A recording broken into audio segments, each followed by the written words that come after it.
Bonjour, bonsoir, bonne nuit. Bienvenue à la chaîne YouTube Vivre avec le Créateur ou La Vie d'en haut pour sa 101e vidéo. Comme à l'habitude, les passages tirés de la Bible non référés, leçon de la version Louis II 1910. Pourquoi Dieu m'a créé ainsi?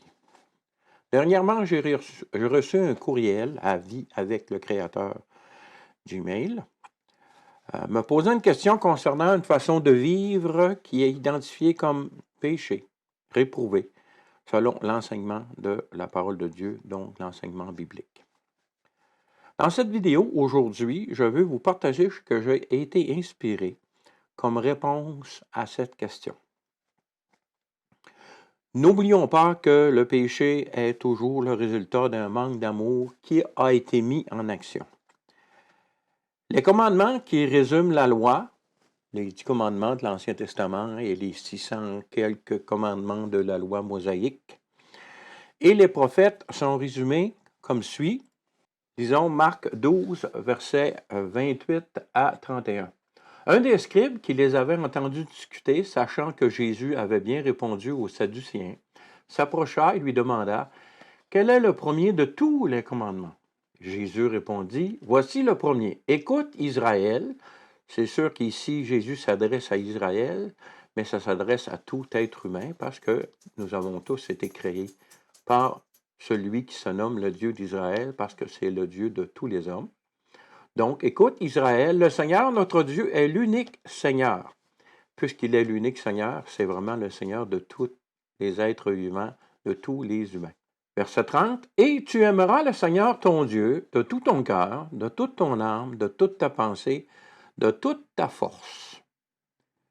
Voici le second, tu aimeras ton prochain comme toi-même. Il n'y a pas d'autre commandement plus grand que ceux-là. » Avez-vous remarqué les deux « tu aimeras » dans ce passage? Toute action contraire à aimer Dieu ou à aimer les autres sont donc des péchés. Car dans la signification même du mot péché, il y a cette notion de manquer le but visé. Le péché est donc un manque d'amour. Une réalité fondamentale de la nature humaine actuelle est que tout être humain vient au monde avec la nature pécheresse que nous a transmis Adam.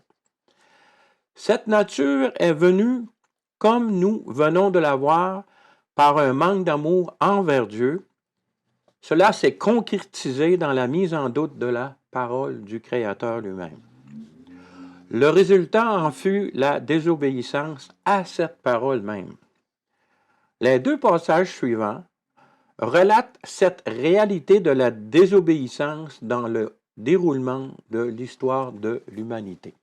Voyons, Genèse 3, verset 1. Le serpent était le plus rusé de tous les animaux des champs que l'Éternel Dieu avait fait. Il dit à la femme, « Dieu a-t-il réellement dit, vous ne mangerez pas de tous les arbres du jardin? » La femme répondit au serpent, « Nous mangeons du fruit des arbres du jardin. Mais quant au fruit de l'arbre qui est au milieu du jardin, Dieu a dit, vous n'en mangerez point et vous n'y toucherez point, de peur que vous ne mouriez. » Alors le serpent dit à la femme, « Vous ne mourrez point, mais Dieu sait que le jour où vous en mangerez, vos yeux s'ouvriront et vous serez comme des dieux, connaissant le bien et le mal. » La femme vit que l'arbre était bon à manger et agréable à la vue, et qu'il était précieux pour ouvrir l'intelligence. Elle prit de son fruit et en mangea. Elle en donna aussi à son mari, qui était auprès d'elle, et il en mangea. Donc, nous pouvons déduire que Adam a été témoin de la scène. Verset 7. Les yeux de l'un et de l'autre s'ouvrirent. Ils connurent qu'ils étaient nus, et ayant cousu des feuilles de figuier, ils s'en firent des ceintures. Alors ils entendirent la voix de l'Éternel Dieu qui parcourait le jardin vers le soir, et l'homme et sa femme se cachèrent loin de la face de l'Éternel Dieu au milieu du jardin. Mais l'Éternel Dieu appela l'homme et lui dit, « Où es-tu? » Il répondit, « J'ai entendu ta voix dans le jardin et j'ai eu peur parce que je suis nu et je me suis caché. » Et l'Éternel Dieu dit, « Qui t'a appris que tu es nu? Est-ce que tu as mangé de l'arbre dont je t'avais défendu de manger? L'homme répondit, la femme que tu as mise auprès de moi m'a donné de l'arbre et j'en ai mangé. Ah, la nature humaine, hein? C'est toujours la faute de l'autre. Verset 13. Et l'Éternel Dieu dit à la femme, pourquoi as-tu fait cela? La femme répondit, le serpent m'a séduite et j'en ai mangé. Et ça continue encore, c'est la faute de l'autre. Verset 14. L'Éternel Dieu dit au serpent, puisque tu as fait cela, tu seras maudit entre tout le bétail et entre tous les animaux des champs. Tu marcheras sur ton ventre et tu mangeras de la poussière tous les jours de ta vie. Je mettrai inimitié contre toi et la femme, entre ta postérité et sa postérité. Celle-ci t'écrasera la tête et tu lui blesseras le talon. Il dit à la femme, j'augmenterai la souffrance de tes grossesses, tu enfanteras avec douleur, et tes désirs se porteront vers ton mari, mais il dominera sur toi. Il dit à l'homme, puisque tu as écouté la voix de ta femme et que tu as mangé de l'arbre au sujet duquel je t'avais donné cet ordre, tu n'en mangeras point, le sol sera maudit à cause de toi, c'est à force de peine que tu en tireras ta nourriture tous les jours. Notez ici, c'est à cause de la chute que ça peut être pénible de gagner notre vie sur cette terre en ce moment. Ce n'était pas selon le plan de Dieu initialement. Le travail est une bénédiction et le fait qu'il y a des fois que c'est pénible en ce moment, c'est à cause de la chute initiale. Donc, continuons au verset 18. Il te produira des épines et des ronces et tu mangeras de l'herbe des champs. C'est à la sueur de ton visage que tu mangeras du pain jusqu'à ce que tu retournes dans la terre d'où tu as été pris, car tu es poussière et tu retourneras dans la poussière. Adam donna à sa femme le nom d'Ève, car elle a été la mère de tous les vivants. Notez que c'est important ici. Adam a été créé à partir de Dieu, de la surface de la terre, et Ève a été tirée d'Adam. Mais à partir de ce moment-là, tous les vivants viennent de la descendance de Ève et d'Adam. Donc, verset 21, l'Éternel Dieu fit à Adam et à sa femme des habits de peau et il les en revêtit.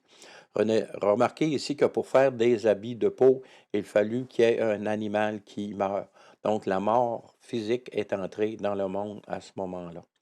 Lorsque Adam, nous allons voir qu'est-ce qui est arrivé, la mort spirituelle d'Adam et Ève, dans les versets qui suivent. L'Éternel Dieu dit, voici, l'homme est devenu comme l'un de nous pour la connaissance du bien et du mal. Empêchons-le maintenant d'avancer sa main, de prendre de l'arbre de vie, d'en manger et de vivre éternellement. Et l'Éternel Dieu le chassa du jardin d'Éden pour qu'il cultivât la terre d'où il avait été pris.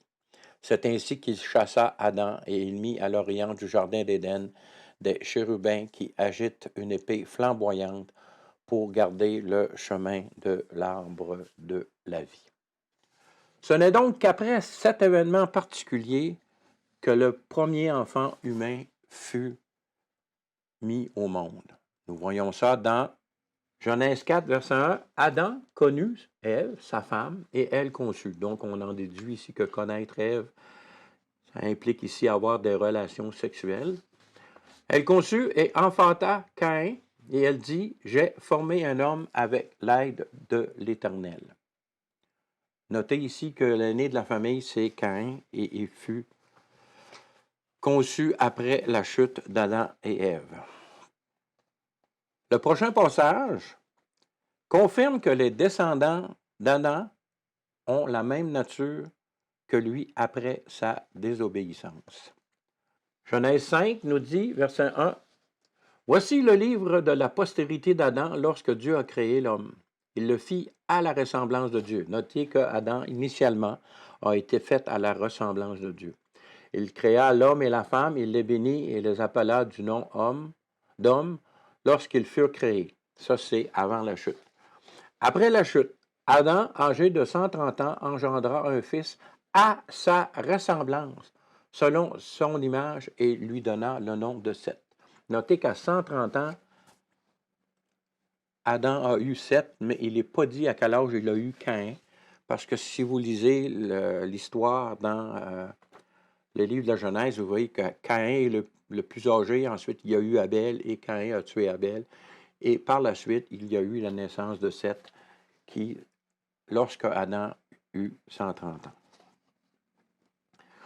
Comme nous sommes tous des descendants d'Adam, et que nous sommes tous uniques, la nature pécheresse avec laquelle nous venons au monde se manifeste de différentes façons dans la vie de chaque individu faisant partie de l'humanité.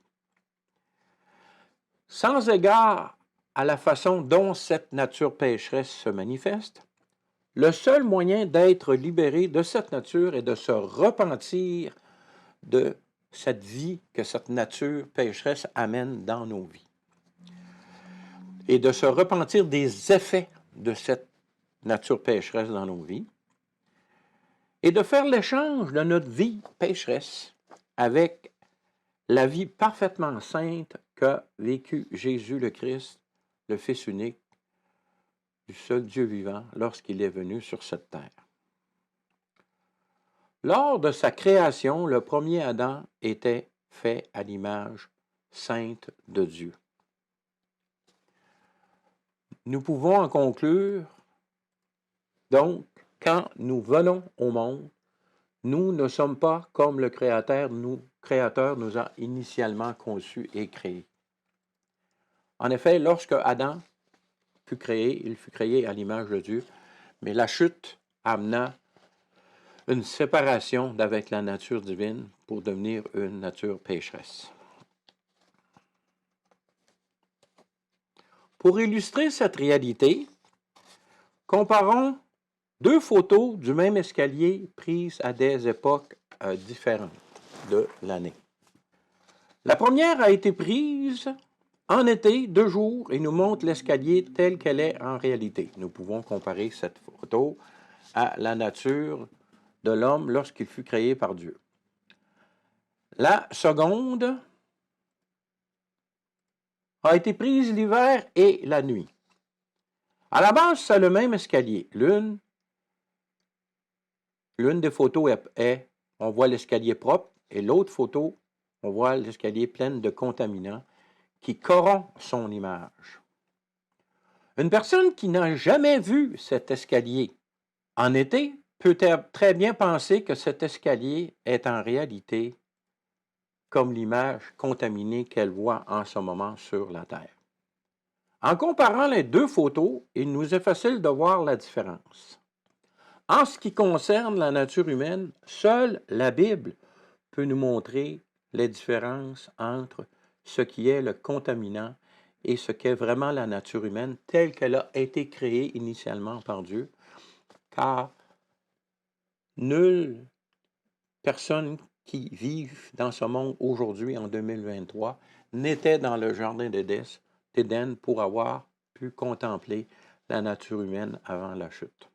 Donc, nous devons nous en rapporter à la parole de Dieu pour voir la différence, pour connaître la vraie nature de l'homme sans péché tel qu'il fut créé. La parole de Dieu, souvenons-nous que le premier péché a été de mettre en doute cette parole de Dieu. Donc, voyons un passage de cette parole, 1 Corinthiens 15, versets 45 à 48, qui dit « C'est pourquoi il est écrit, le premier homme, Adam, devint une âme vivifiante.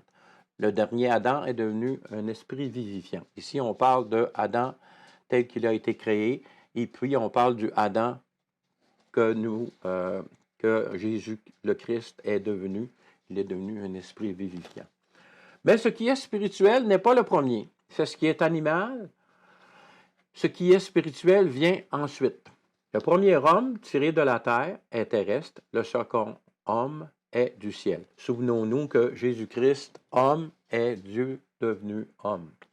Donc, verset 48, « Tel est le terrestre, tels sont aussi les terrestres, et tel est le céleste, tels sont aussi les célestes. » Dans le plan initial, l'homme a été créé à l'image de Dieu, saint, parfait, mais il y a eu la chute. Il y a donc une progression de la nature humaine dans la parole de Dieu. À partir d'une âme vivifiante initiale tirée de la terre, créée à l'image du Créateur, à une nature spirituelle venant du ciel, encore une fois conçue à l'image de Dieu. Le problème dans cette progression est l'événement de la désobéissance que nous avons vu précédemment, qui compliqua la situation. Heureusement pour nous, le Créateur, dans son amour, avant même de procéder à la création de l'humanité, avait un plan pour corriger l'inévitabilité de ce fait lié à l'exercice de la volonté humaine. Cette volonté est nécessaire pour que chaque être humain possède la capacité d'aimer. L'homme a la volonté de décider, il a la volonté, la possibilité de choisir. Parce que pour aimer, il faut être capable de choisir. Il n'y a pas d'amour possible sans liberté. Donc, que l'homme ait la possibilité de choisir est nécessaire afin qu'il puisse aimer. Et ce fait de nous que tous les humains, nous sommes complets à l'image de Dieu, car il est amour. Ce plan est résumé dans le passage suivant. Romains 5, verset 12 à 21 nous dit « C'est pourquoi, comme par un seul homme, le péché est entré dans le monde, on parle ici du Adam original, et par le péché, la mort. Souvenons-nous que le salaire du péché, c'est la mort. Et qu'ainsi, la mort s'est étendue à tous les hommes, parce que tous ont péché. Car jusqu'à la loi, le péché était dans le monde. Or, le péché n'est pas imputé quand il n'y a point de loi. Cependant, la mort a régné depuis Adam jusqu'à Moïse, même sur ceux qui n'avaient pas péché par une transgression semblable à celle d'Adam, lequel est la figure de celui qui devait venir. Mais il n'en est pas du don gratuit comme de l'offense, car si par l'offense d'un seul homme, il en est beaucoup qui sont morts, à plus forte raison, la grâce de Dieu et le don de la grâce venant d'un seul homme, Jésus-Christ, ont-ils été abondamment répandus sur beaucoup. Et il n'en est pas du don comme de ce qui est arrivé par un seul qui a péché, car c'est après une seule offense que le jugement est devenu condamnation, tandis que le don gratuit devient justification après plusieurs offenses.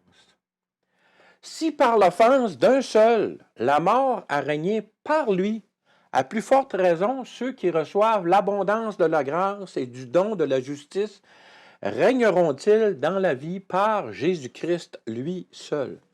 Ainsi donc, comme par une seule offense, la condamnation a atteint tous les hommes. J'insiste ici sur tous les hommes. De même, par un seul acte de justice, la justification qui donne la vie s'étend à tous les hommes. Encore là, j'insiste sur le tous les hommes. Verset 19. Comme par la désobéissance d'un seul homme, beaucoup ont été rendus pécheurs, de même par l'obéissance d'un seul, beaucoup seront rendus justes. Or, la loi est intervenue pour que l'offense abondât. Dans le fond, la loi nous révèle ce qu'est la désobéissance. Mais là où le péché a abondé, la grâce a surabondé. Afin que, comme le péché a régné par la mort, ainsi la grâce régna par la justice pour la vie éternelle. Par Jésus-Christ, notre Seigneur, c'est le seul et unique moyen. Remarquez que, comme la loi révèle ce qui est péché, mais ce qui n'est pas péché dans nos vies, même si avant la loi on péchait, on ne le savait pas, avec la loi on sait ce qu'est le péché. La grâce surabondante en Jésus-Christ, lorsqu'on met sa foi en lui, est suffisante pour que toutes nos transgressions soient pardonnées, et c'est pour tous les hommes, pour toute transgression, à partir du moment que tu mets ta foi en Jésus-Christ. Le seul péché, c'est-à-dire le seul but manqué qui sera jamais pardonné, c'est de ne pas mettre ta confiance en l'œuvre de Jésus-Christ. Donc, c'est ce qu'on appelle le blasphème de l'Esprit, parce que l'Esprit convainc de péché, de condamnation, de jugement et de salut en Jésus-Christ. Donc, si tu manques ce but-là, donc si tu pèches à ce niveau-là, c'est-à-dire de croire en la parole de Jésus-Christ, en le salut en Jésus-Christ, tu commets l'irréparable et l'impardonnable. Puisque tu ne te reconnais pas comme pécheur, tu ne peux pas recevoir le pardon. Donc, quand la décision est prise par une personne de faire l'échange de vie avec celle de Jésus le Christ, alors se produit en elle la nouvelle naissance par l'action de l'Esprit Saint de Dieu. C'est à ce moment que commence la libération concrète de notre vie, des effets de notre nature pécheresse. À partir du moment que tu acceptes de faire cet échange de vie, que tu te reconnais comme pécheur, que tu te repentes, c'est-à-dire que tu veux être libéré des effets du péché dans ta vie, tu décides de marcher vers la sainteté, tu deviens enfant de Dieu par la nouvelle naissance, c'est ta nouvelle nature, ton sort est réglé. À partir de ce moment-là, tu es enfant de Dieu. Si tu meurs, tu vas direct dans la présence de Dieu. Maintenant, il y a un processus qui peut être long et difficile, qui peut être court, dépendamment des personnes. C'est amener cette nouvelle nature non pécheresse dans ton âme, dans ton corps, sur cette terre, par l'obéissance au commandement de la parole de Dieu. Ce n'est pas pour être sauvé, c'est ton désir mis en action d'accomplir.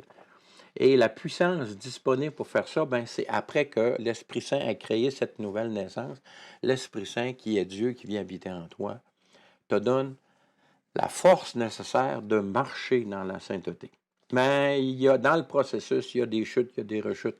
Il y a même un passage que Paul en parle qui il fait des choses qu'il ne voudrait pas faire. Mais comprenons que nous sommes enfants de Dieu et que notre désir de la sainteté est la preuve de cette filiation au Créateur. Donc, c'était au retour de cette nature telle que Dieu nous a créés. Nous désirons ce fait, mais tant que nous serons dans ce corps de mort, il va y avoir le combat entre la vieille nature pécheresse qui doit être transformée de gloire en gloire par la puissance de l'Esprit qui agit en nous. Donc, pendant ce processus, il y a des rechutes, mais la repentance et la demande de pardon à notre Sauveur renouvelé nous remet à chaque fois dans le bon chemin. Voilà pourquoi il est essentiel de persévérer après avoir fait ce choix. Ce n'est pas dit que ça allait être facile de marcher dans la sainteté tant que nous allons être dans ce corps charnel qui est venu au monde avec cette nature pécheresse et dans le monde corrompu dans lequel nous sommes aujourd'hui, qui est rempli malheureusement. Donc, il y a un combat. Il est essentiel de persévérer dans la foi en ce que la parole de Dieu nous dit dans la Bible et que l'Esprit de Dieu nous montre dans nos cœurs. Cela est confirmé par l'Esprit de Dieu qui parle à notre esprit.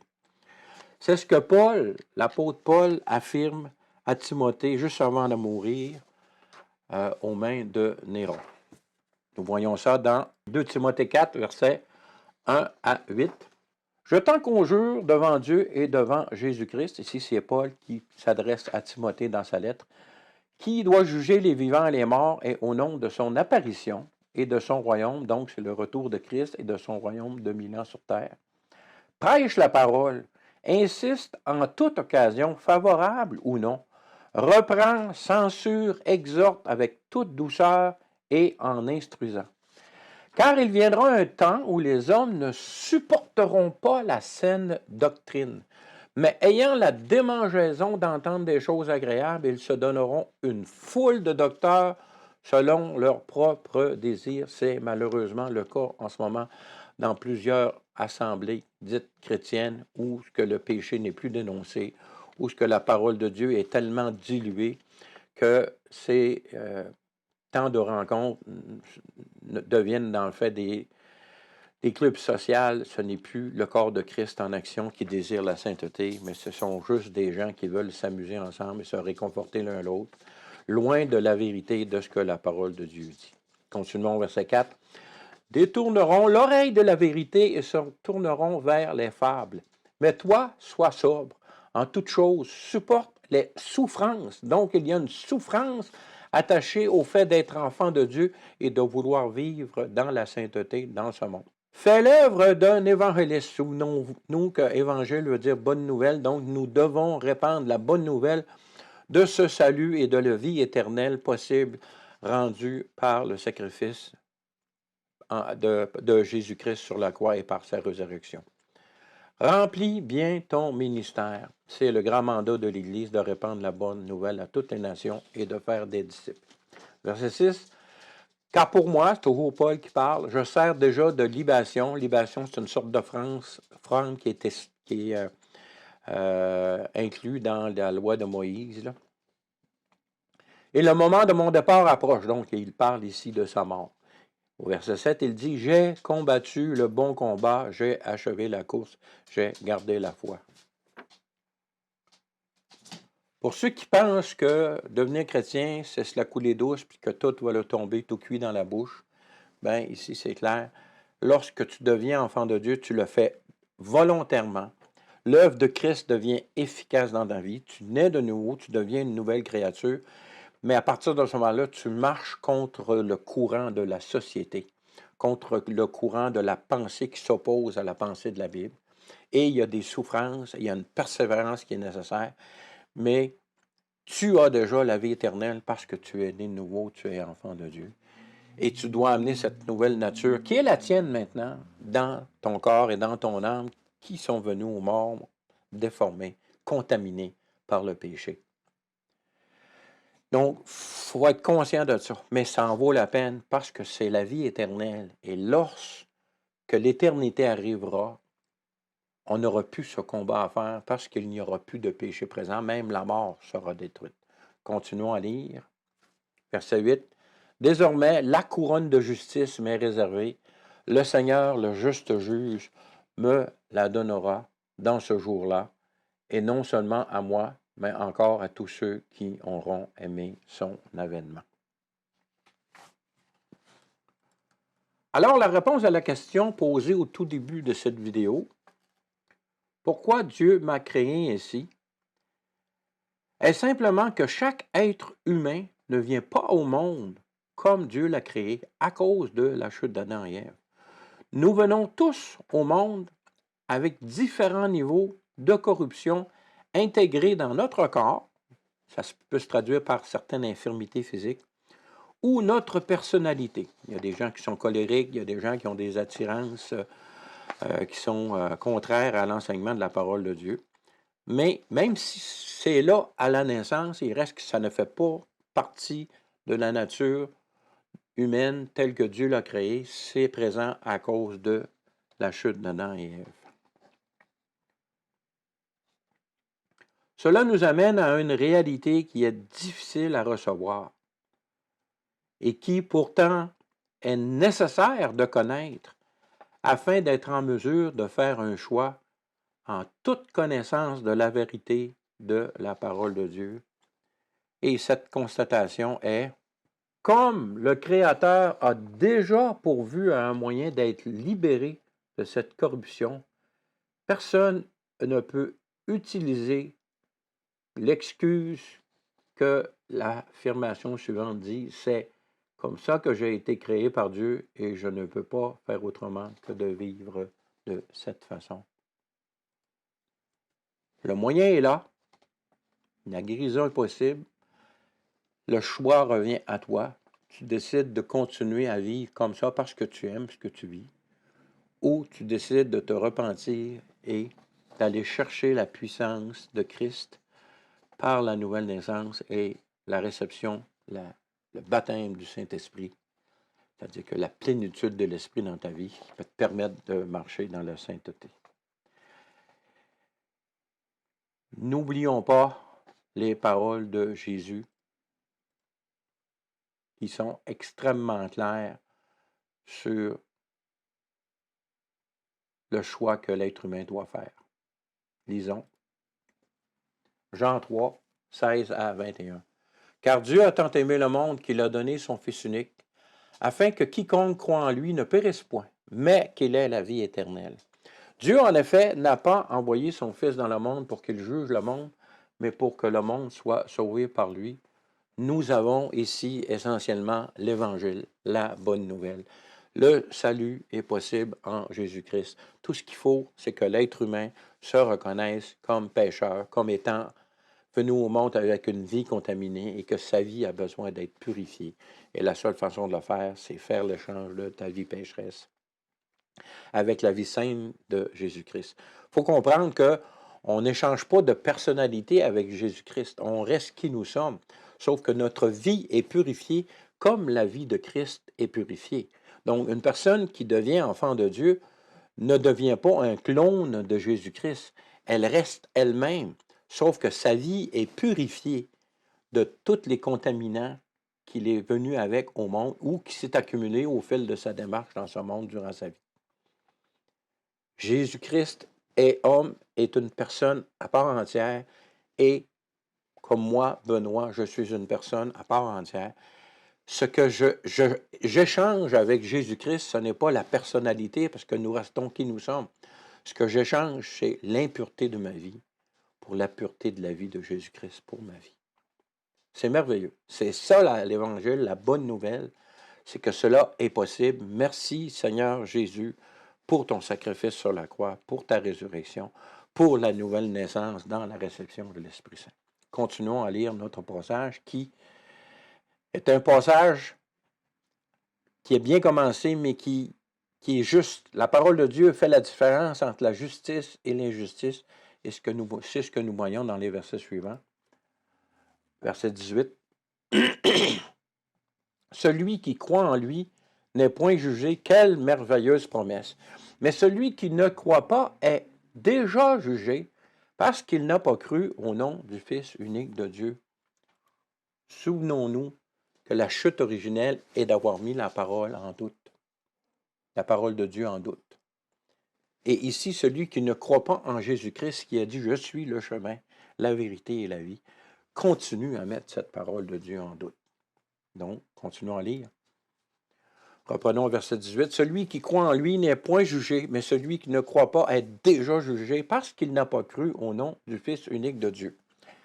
Et ce jugement, c'est que la lumière étant venue dans le monde, les hommes ont préféré les ténèbres à la lumière parce que leurs œuvres étaient mauvaises. Lorsque tu te rends compte que ta vie est contaminée, si tu aimes ta vie contaminée, tu ne désireras pas faire l'échange, la purification avec la vie de Jésus-Christ dans ta vie. C'est parce que tu aimes. Donc, tu fais ton choix. Donc, en ne choisissant pas Jésus, tu fais un choix de ne pas choisir Jésus. Donc, tu décides de ne pas avoir la vie éternelle. C'est toi qui décides. Ce n'est pas Jésus-Christ qui décide. Jésus offre à tous les hommes. Le péché est entré dans le monde pour tous les hommes par un homme, mais le péché est ôté du monde par un homme, Dieu fait homme, Jésus-Christ, le Fils unique du seul Dieu vivant, qui nous permet de recevoir l'Esprit, donc le Père, le Fils et le Saint-Esprit, qui accomplit son œuvre de salut en Jésus-Christ, homme. Continuons à lire. Car, verset 20, quiconque fait le mal est la lumière et ne vient point à la lumière de peur que ses œuvres ne soient dévoilées. Mais celui qui agit selon la vérité vient à la lumière afin que ses œuvres soient manifestées parce qu'elles sont faites en Dieu. Alors, à ceux qui écoutent, vous pouvez l'écouter en groupe, cette vidéo. Quel choix faites-vous? Tout est accompli, Jésus a dit sur la croix. Le salut est disponible. Nous venons au monde avec cette nature pécheresse. Nous n'avons pas de choix à ce niveau-là. Mais dans son amour, le Créateur a prévu un plan pour nous donner ce choix. Et c'est en Jésus-Christ que ce choix existe, lui et lui seul. Quel choix fais-tu? Sur ce, je vous dis, soyez bénis. À la prochaine, si Dieu le veut.